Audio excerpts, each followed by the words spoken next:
Alors, bienvenue dans notre premier vidéo de chimie de l'année. Vous savez, comme je l'ai dit au premier cours, pendant la première étape, on va essentiellement se concentrer sur les gaz.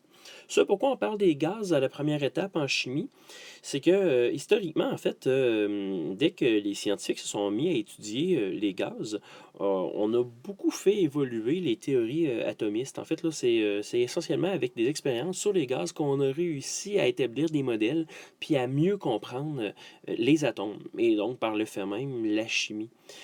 Donc, en fait, on pense en éducation que pour quelqu'un qui veut poursuivre en sciences, spécifiquement pour la chimie, là, d'étudier les gaz, ça peut être un bon début puisque c'est relativement aisé à faire. Dans un premier temps, en fait, là, ce qu'on va commencer par faire, c'est que on va juste s'assurer que tout le monde est au même niveau. Donc, avant de parler spécifiquement des gaz, on va contextualiser qu'est-ce que sont les gaz. Donc, vous savez que la matière peut se présenter essentiellement sous trois formes. Par exemple, si on pense à la molécule d'eau, donc H2O, on sait que l'eau peut se présenter sous forme solide, sous forme liquide et sous forme, j'imagine que vous allez l'avoir trouvé, sous forme gazeuse. Il existe en fait là deux autres phases de la matière que vous avez peut-être déjà entendu. Il y a la phase plasma. Donc oui, c'est vraiment la même chose que dans les téléviseurs au plasma. Donc j'essaie d'écrire le plus habilement possible le mot plasma avec mon crayon qui ne va pas très bien. Plasma, puis, en fait, l'état plasma, c'est un état très, très particulier où les atomes vont commencer à perdre leurs électrons, on va avoir des espèces de nuages de gaz chargés électriquement. On ne parlera pas du plasma dans le cadre du cours de chimie de secondaire 5. Il y aurait même à la limite aussi, là, si ça vous intéresse, là, une phase de la matière qui est assez intéressante qu'on appelle le Bose-Einstein. Donc, Einstein, là, comme le monsieur qui tire la langue, que vous connaissez probablement. Donc, c'est deux états de la matière qui sont assez complexes, mais assez intéressants.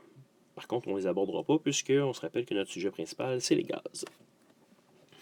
Donc, je vous nommais la molécule d'eau en exemple, puisque, dans la nature, on voit vraiment l'eau sous ces trois formes-là. En hiver, sous forme de neige ou de glace.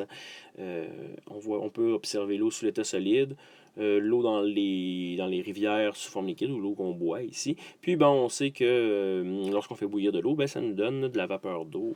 En fait, ça nous donne de la vapeur, puis on sait que ça, c'est la phase gazeuse. Essentiellement, toutes les substances pures peuvent atteindre ces trois états-là. Donc, on a juste à penser, là, par exemple, à, je sais pas moi, de l'alcool. On peut avoir de l'alcool solide si on réussit à le faire geler. Donc, généralement, dépendamment du type d'alcool, il va falloir aller à une température beaucoup plus basse que 0 degrés Celsius, mais l'alcool peut geler et nous donner des glaces d'alcool. On peut avoir de l'alcool sous forme liquide, ça, on connaît ça généralement. Puis on peut avoir de l'alcool sous forme gazeuse. Il s'agit tout simplement de le chauffer pour le faire, pour le transformer en gaz. On peut penser, là je vous ai nommé de l'alcool, mais on peut penser aussi à de l'hydrogène. En fait, de l'hydrogène solide, je ne crois pas que ça existe. En fait, là, ça prendrait probablement des pressions assez extraordinaires. Dans le cas de l'hélium, je sais que c'est possible d'avoir de l'hélium solide. Par contre, ça va nous prendre une pression de 26 bars. Donc, ça, c'est 26 fois la pression atmosphérique. Ça prend des pressions assez énormes. On peut avoir de l'hélium liquide. C'est très très proche du zéro absolu, là, autour de moins 270 degrés Celsius. On va avoir de l'hélium liquide et de l'hélium gazeux. Ça, c'est la forme sous laquelle on le connaît. Donc, toutes les substances pures peuvent atteindre ces trois phases de la matière. Bien sûr, je vous parle de substances pures. On ne peut pas imaginer que du bois puisse passer de l'état solide à liquide. Si tu fais chauffer du bois, il ne va pas se liquéfier. Puis, lorsqu'on brûle du bois, il ne passe pas de l'état solide à gaz. La fumée qu'on observe dans un feu, ce n'est pas du gaz de bois. En fait, c'est tout simplement qu'il y a eu réaction chimique. Puis le gaz qui s'échappe, on l'a vu en secondaire 4, c'est du CO2 puis du H2O, gazeux. qui va être aussi important de retenir cette année, c'est le fameux triangle de changement de phase. Alors, vous reconnaissez ici le triangle de changement de phase que j'ai pris dans votre cahier, option sciences. Donc, ben, c'est important de connaître les noms ici des différents changements de phase. Donc, lorsque, par exemple, on passe de l'état solide à liquide, on appelle ça ici une fusion. D'ailleurs, c'est pour ça que ce point-là ici s'appelle le point de fusion. Ça, c'est la température à laquelle l'eau liquide, par exemple, devient de la glace, ou inversement, que la glace devient de l'eau. Et ici, on se rappelle qu'on a le point d'ébullition. Et ici, dans le cas de l'eau, on a l'ébullition à 100 degrés Celsius. Bon, j'ai vraiment de la difficulté à écrire. D'ailleurs, il me manque un L. Donc, température d'ébullition. En tout cas, c'est pas super clair. Alors, vous voyez ici la phase, lorsqu'on passe de la phase liquide à la phase gazeuse, on appelle cette phase-là ici de la vaporisation. L'an passé, on vous laissait écrire vaporisation, évaporation aussi. Par contre, en chimie, il y a une petite différence entre l'évaporation et l'ébullition. C'est pas tout à fait pareil. Alors, l'ébullition, ça fait référence à une température très précise à une pression donnée. Par exemple, là, on sait que l'eau bout à 100 degrés Celsius à une pression de 101,3 kPa. La température d'ébullition, d'ailleurs, c'est une propriété caractéristique de la matière. On peut reconnaître la nature d'un élément seulement en connaissant sa température d'ébullition. D'ailleurs, à la température d'ébullition, ce sont toutes les particules d'eau, ce sont toutes les molécules qui ont l'énergie nécessaire pour passer de l'état liquide à l'état gazeux. C'est pour ça que lorsque l'eau bout, là, en fait, là, on voit des bulles se former là, au-dessus, en dessous, un peu partout dans notre liquide, puisque dans le fond, toutes les particules passent à l'état gazeux.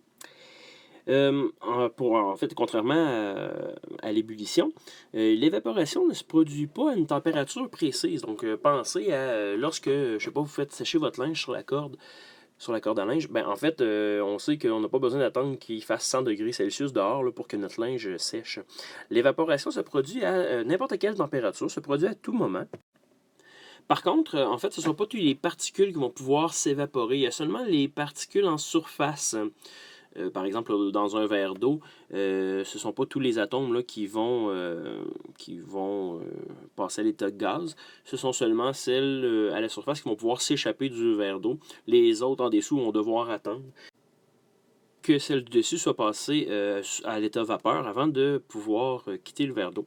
D'ailleurs, ça explique aussi, entre autres, pourquoi une flaque d'eau, ça s'évapore plus rapidement que l'eau dans un verre, même si on a la même quantité.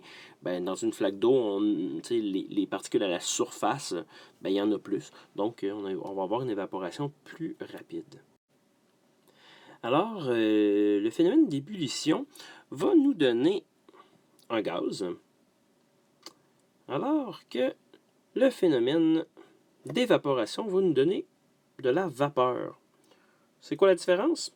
En fait, on joue sur les mots, là, puisque la vapeur, c'est un gaz. Mais c'est un peu plus spécial que ça. La vapeur, c'est un gaz qui aurait dû normalement être liquide aux conditions ambiantes. Donc, par exemple, je sais pas moi, vous respirez présentement et vous savez que lorsqu'on expire, on émet de la vapeur d'eau. Présentement, dans la pièce où vous écoutez la vidéo, il fait probablement autour de 21 degrés Celsius. 21 degrés Celsius, normalement, à 21 degrés Celsius, l'eau est normalement liquide, elle ne devrait pas être gazeuse, et pourtant, ben, l'eau que vous expirez est vraiment sous forme gazeuse. Donc, à ce moment-là, on parle de vapeur. Il y a aussi de l'oxygène, par exemple, dans votre pièce. Donc, est-ce qu'on va parler de vapeur d'oxygène? Mais là, on ne parlera pas de vapeur d'oxygène, non, parce que l'oxygène, à 21 degrés Celsius, si on regarde dans notre tableau périodique, on voit que l'oxygène devrait être sous forme gazeuse. Donc, comme c'est normal que l'oxygène soit sous forme gazeuse, à ce moment-là, on ne parlera pas de vapeur d'oxygène. Tout comme on ne parlerait pas de vapeur de CO2. Par contre, si, bon, en écoutant les vidéos, je sais pas, moi, vous consommez de l'alcool, ce qui serait plutôt étrange, je vous jugerais, ben, on pourrait parler de vapeur d'alcool, puisque normalement, l'alcool à 21 degrés Celsius ne devrait pas être un gaz. Et pourtant, l'alcool sent. Donc, cette senteur-là, hein, c'est des gaz qui nous arrivent dans le nez. Fait que, ben, clairement, on a de l'alcool sous forme de gaz et ne devrait pas être sous forme de gaz. Donc, à ce moment-là, on parle de vapeur d'alcool. Alors, c'est tout pour notre première vidéo. Dans le second vidéo, en fait, là, on va faire la différence entre les différents états de la matière au niveau moléculaire.